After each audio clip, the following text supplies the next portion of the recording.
Benvenuti nella nostra stanza degli orologi, buona Befana, spero vi abbia portato tanti buoni dolci o orologi strani ed è proprio di questo che voglio parlare in questo nuovo video, cioè orologi cinesi e perché li odio. Però faccio una premessa, non è vero che odio gli orologi cinesi, non è vero che odio o come sostiene qualcuno io denigri chi acquista gli orologi cinesi, non è assolutamente ciò che volevo in qualche modo far trasparire dai miei video, sebbene ammetto di aver un po' scherzato nei titoli degli ultimi video, anche semplicemente per destare un po' la vostra curiosità, insomma, però credo che i miei toni e il mio modo di pormi in realtà non sia mai cambiato e voglio spiegarvi in questa nuova puntata che cosa penso al riguardo dell'orologeria in generale, ma anche di quella asiatica, per così dire. E lo facciamo come al solito, tra pochi secondi, dopo la sigla. Iniziamo.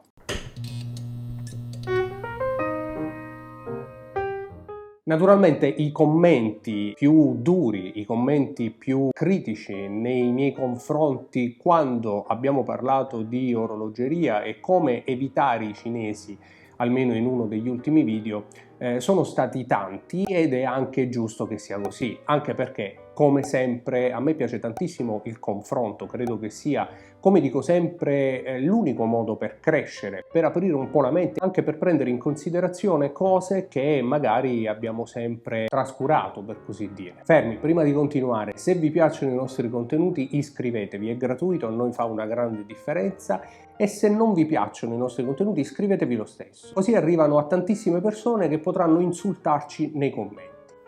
Andiamo avanti.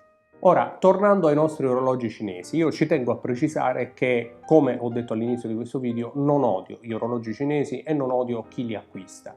Per un motivo davvero molto semplice, un motivo banalissimo. Ognuno con i suoi soldi fa ciò che preferisce e non c'è motivo, nessun tipo di motivo, psicologico o meno, che possa portare qualcuno ad odiare o comunque a denigrare addirittura chi fa delle scelte differenti dalle nostre.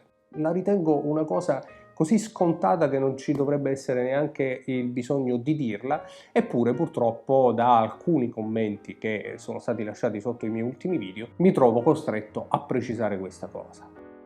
Ora, chi acquista determinati orologi, che siano cinesi, Homage o altro, fa una liberissima scelta. Però sul mio canale YouTube ho sempre parlato di orologeria, l'ho aperto per parlare assieme a voi di orologeria, per confrontarci nei commenti, per scambiare opinioni. E preciso subito che io sono una persona educata e pagata così come mi vedete, ma non si può pensare, ritengo a ragione, che io sia esattamente la stessa persona anche quando non ricevo la stessa educazione che ci metto io. Mi piace il confronto, ma mi piace ad armi pari. Ai maleducati rispondo in maniera piccata e credo che questo insomma sia assolutamente umano. Ma detto questo, dicevo, ognuno è liberissimo di fare le proprie scelte, ma il mio canale di orologeria nasce per parlare assieme a voi e anche per darvi il mio semplicissimo punto di vista.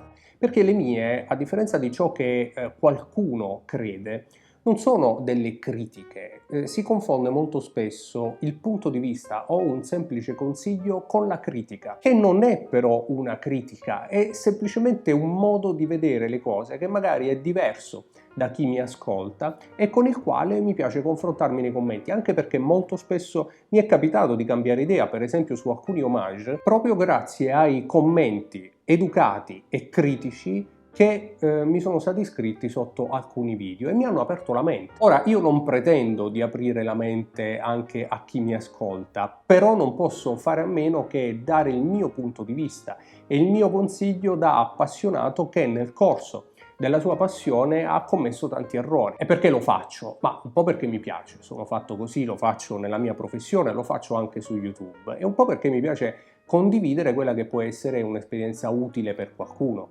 così come farebbe un fratello maggiore, insomma, se posso definirmi così, per alcuni di voi che magari hanno approcciato l'orologeria soltanto da poco tempo. E avendo commesso degli errori mi sento quasi in dovere di dire quali errori ho commesso e perché si può provare ad evitarli. Però non è una verità assoluta, è il mio punto di vista che può essere comunque molto diverso da chi invece, per esempio, ama acquistare soltanto orologi cinesi, come nel caso di questo video, non acquistando per nulla blasonanti, perché è contento così. E allora va benissimo, proprio perché ognuno di noi è libero di vivere la propria passione come meglio crede. Posso però dire che non sono d'accordo con questo tipo di collezionismo, ma perché è semplicemente la mia idea, perché nel corso degli anni mi è capitato di acquistare diverse cose, anche economiche, proprio perché pensavo di spendere poco e quindi di poterlo fare liberamente, per poi accorgermi che quella roba la acquistavo soltanto perché avevo il bisogno di comprare qualcosa di nuovo, di avere qualcosa di nuovo al polso, o anche soltanto per curiosità, accorgendomi però di buttare nel corso del tempo tantissimi soldi in orologi che alla fine finivano in un cassetto o in un mercatino, perdendoci del denaro. È giusto che accada? Per alcuni sì, e va benissimo. Per me invece no, ritengo che sia stato un errore e quindi semplicemente ve lo dico così com'è in questi video. E venendo a noi, insomma, venendo al succo di questo video, così come ho anche fatto per gli homage, riguardo agli orologi cinesi, ritengo che acquistarne tanti, acquistare orologi cinesi con la speranza di colmare un desiderio e cercarne sempre uno nuovo, acquistare in maniera compulsiva o comunque acquistare per il bisogno di acquistare ogni settimana, ogni mese un orologio nuovo da spacchettare, da guardare, e i social in questo purtroppo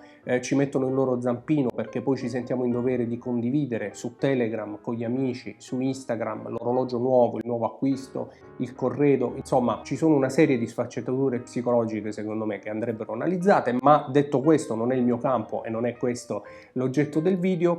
Ritengo che possa rivelarsi in realtà poi un inutile spreco di denaro, soprattutto per chi non è consapevole di ciò che sta facendo, ma semplicemente ha bisogno di acquistare. E allora, il mio consiglio, o almeno ciò che ho raggiunto io, la consapevolezza che ho raggiunto io poi nel corso degli anni, dopo aver commesso diverse volte quello che io reputo un errore, è pazientare. Credo che sia, almeno per me, la scelta migliore, quella di pazientare, non farsi prendere dall'ansia di dover comprare, di dover condividere, di dover far vedere il nuovo acquisto, ma mettere da parte. E io in un altro video, tra l'altro, avevo anche spiegato più o meno come faccio io, cioè quando mi viene voglia di acquistare qualcosa, come ad esempio ne abbiamo parlato nel video di ieri, l'Omega Dynamic Chrono, piuttosto che comprarlo e spendere 1500 euro, prendo quei 1500 euro, li metto da parte come se li avessi spesi, come se non ce li avessi più, mi ritrovo alla fine un capitale magari da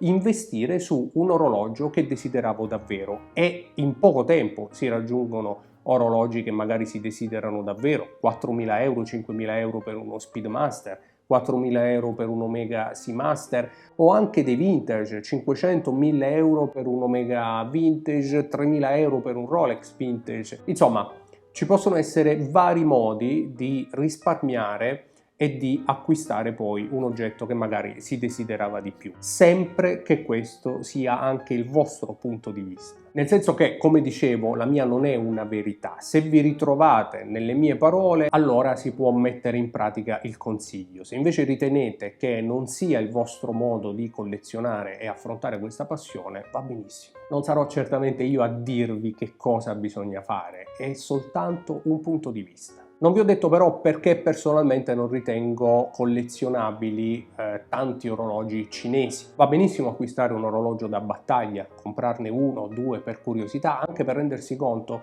della effettiva grande qualità costruttiva che hanno raggiunto questi marchi cinesi che vendono orologi belli e ben fatti a pochissimo prezzo. Però riempirsi di orologi di un certo tipo è ciò che invece ritengo sbagliato, semplicemente perché si sottrae tantissime risorse a quello che invece potrebbe essere un acquisto dell'orologeria storica che io preferisco indubbiamente, anche se i contenuti sono minori rispetto a un orologio cinese, e succede. Certo che succede, ma perché la preferisco? Perché non si tratta di affezionarsi al marchio sul quadrante, significa semplicemente non volere al polso un orologio che segni l'ora e basta, un bell'orologio che viene confezionato e preparato, magari uno nuovo a settimana, dalla famosa azienda cinese che deve vendere e deve ingrossare i propri portafogli, perché è soltanto un orologio, cioè è soltanto un pezzo di ferro che ci dice l'ora. Un marchio storico, sempre secondo me, ribadisco, dal mio punto di vista, da appassionato, che non è il punto di vista giusto per tutti, è il mio punto di vista, ribadisco di nuovo, ha un'anima, ha una filosofia, ha un sapore che io reputo più bello, più collezionabile, un sapore da raccontare magari a